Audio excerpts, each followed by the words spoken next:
Hey everyone, so today's review is going to be on the Illamasqua Skinbase foundation, which is this one that I have right here.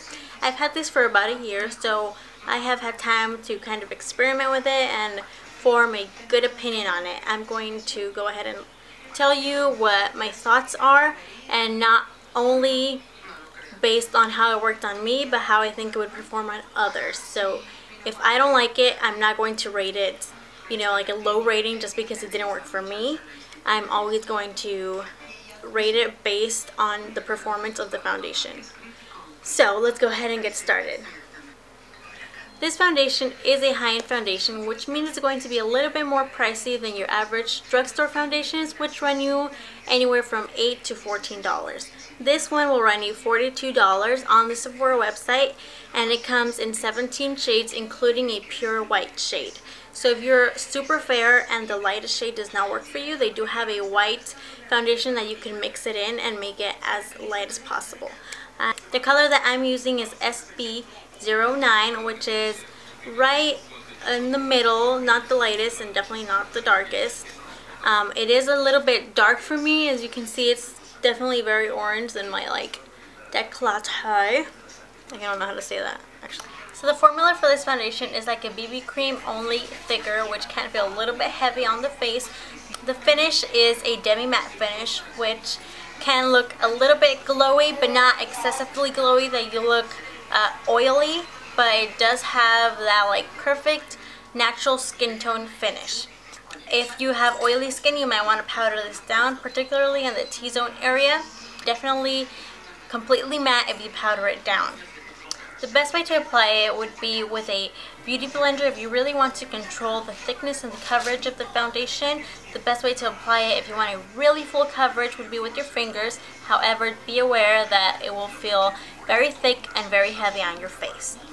This foundation would probably work best on normal skin types. It might work on combination skin if you have a very good moisturizer and no noticeable dry patches. It might also work for mildly oily skin, because if you have a good powder, this should stay under control and just do touch-ups throughout the day. It will not work on dry skin or excessively oily skin. Dry skin will have noticeable areas of dry patches, and on oily skin I feel like you might break down this foundation much faster and just end up, you know, having like patchy foundation and no foundation areas by the end of the day. This foundation will look great for the first 4 hours without powder. After 4 hours, you might want to powder down, as I noticed that it starts to look a little bit luminous. On me it just looked, you know, normal, but on oily skin I can see how it could look, you know, a little bit greasy. So at this point you might want to start powdering down and retouching. By 8 hours I found that I had certain patches on my face where the foundation was gone. Not too noticeable, but you know, I noticed at the end of the day, only because I have a very keen eye for foundation look, and you know, you'll just have like bald spots. So depending on how long you need to wear this for, you definitely want to carry a powder with you for touch-ups. So let me tell you guys how it worked for me. I have dry skin to normal skin, but mostly dry. So for me, I found that it worked fine in terms of longevity and finish and oil control, because I'm not oily at all.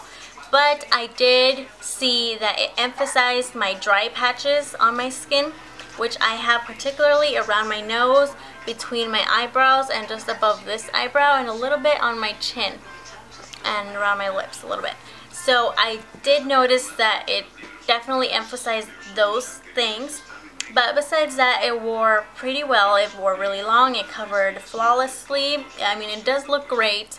Just, you know, it just feels a little bit uncomfortable on my skin tone because it does feel very drying and heavy, especially because I don't really need a full coverage foundation.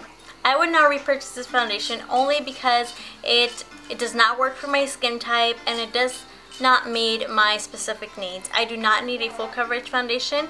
All I really need is a good concealer for my under eye area. I do like to wear a full face foundation, but I don't like the heaviness of a full coverage foundation.